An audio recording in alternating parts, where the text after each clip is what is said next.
हाय। Good afternoon. स्वागत है आप सभी का आईबीटीवी पर। मैं हूं प्रिया जोशी और मेरे साथ जुड़े हैं रविंदर शर्मा जी जो कि हैं एसएमसी ग्लोबल से। Hello Ravinder ji, welcome to आईबीटीवी।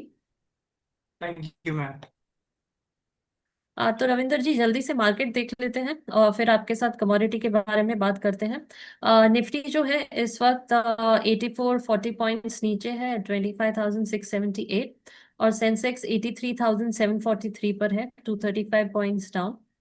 Active stocks for today at this hour: Bharti Airtel, ICICI Bank, HDFC Bank, Vodafone Idea, and Titan Company. Top 5 gainers: Titan Company, Bharti Airtel, HDFC Life, Bajaj Finance, and SBI Life Insurance.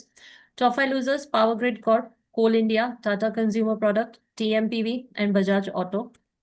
आज बाजार नीचे है, उसके कई कारण हैं। Main reason ये है कि ग्लोबल क्यूज वीक है, और इसके अलावा एफआईआई में सेलिंग्स भी नजर आ रही है।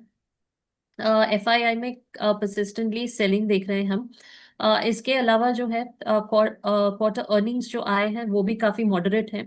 प्रॉफिट बुकिंग भी नजर आया है, खास करके मेटल, ऑटो और रेट कट को लेके उसके आउटकम की वजह से है, क्योंकि वहां पे जो फेड चेयर थे उन्होंने दिसंबर मीटिंग के लिए थोड़ा सा स्टांस जो था वो क्लियर नहीं किया था। उन्होंने बोला था कि थोड़ा सा क्लैरिटी नहीं है कि वो कट करेंगे दिसंबर मीटिंग में या नहीं करेंगे। इसी वजह से प्राइसेस में फॉल आता हुआ दिखा है।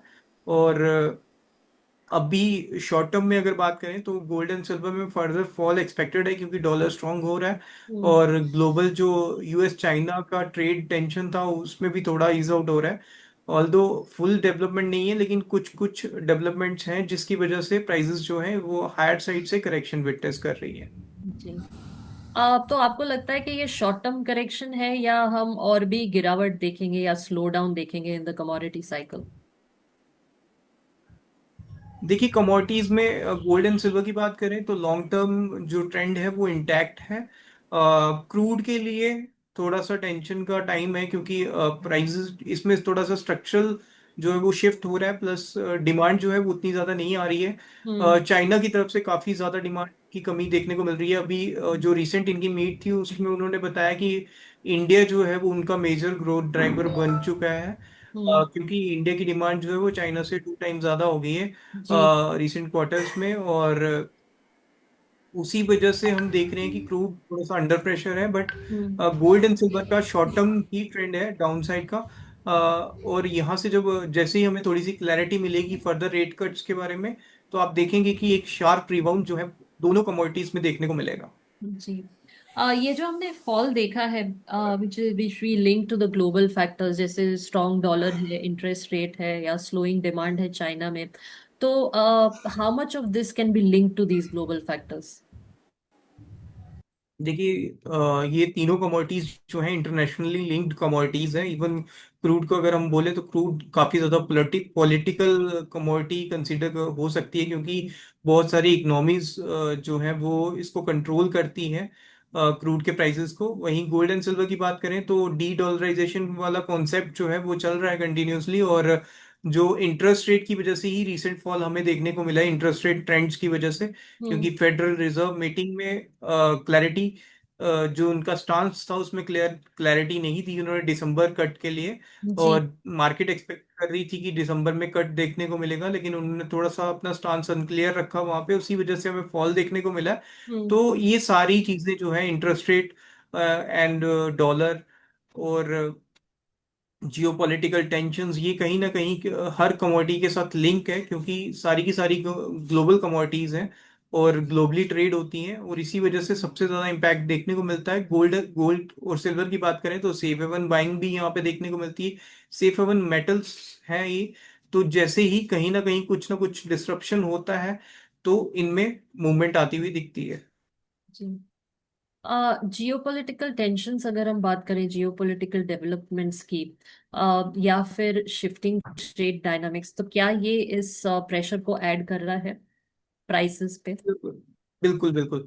अभी अगर हम देखें तो मेजर जो बड़े बड़े फंड हाउसेस हैं उन्होंने अपने लॉन्ग पोजीशंस अनवाइंड किए थे रीसेंट हम्म। मीटिंग के बाद से। और जो डेवलपमेंट्स हुए थे इंटरनेशनल ग्लोबल मार्केट में, उसी का हम्म। इम्पैक्ट जो है वो कमोडिटीज में देखने को भी मिला है। अभी की बात करें तो अभी नियर फ्यूचर में करेक्टिव पैटर्न्स ही देखने को मिलेंगे, क्योंकि एक तो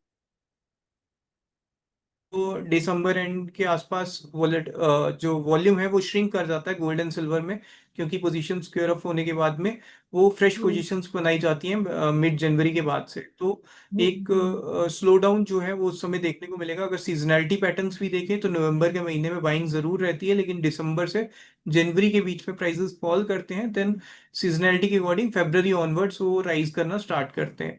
तो हम्म अभी शॉर्ट टर्म में बिल्कुल ट्रेड शिफ्ट भी देखने को मिला है, और थोड़ा सा यहाँ से पैटर्न्स जो है वो करेक्टिव साइड में ज्यादा रहेंगे। हम्म, जी। अब तो अभी जो करंट मार्केट ट्रेंड है, तो इन्वेस्टर्स को कमोडिटीज को कैसे अप्रोच करना चाहिए in this kind of market? क्या उनको कॉशियस रहना चाहिए, या they should look for value buys? देखिए अभी ब्लाइंडली मार्केट ऐसा नहीं है कि आप ब्लाइंडली फॉलो करो हर चीज को, क्योंकि मार्केट जो है वो ज्यादातर हेडलाइंस पे रिएक्ट कर रहा है।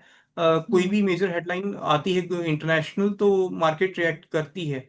तो इस हम्म समय हमें थोड़ा सा स्मार्टली प्ले करना चाहिए, स्मार्ट एंट्रीज करनी चाहिए, स्मार्ट एग्जिट्स लेने चाहिए। लॉन्ग लॉन्ग टर्म ट्रेंड्स जो है वो बुलियन सेगमेंट में इंटैक्ट हैं, क्योंकि जो एआई की स्टोरी है, ईवी की स्टोरी है, वो सारी की सारी स्टोरीज है एज इट इज है।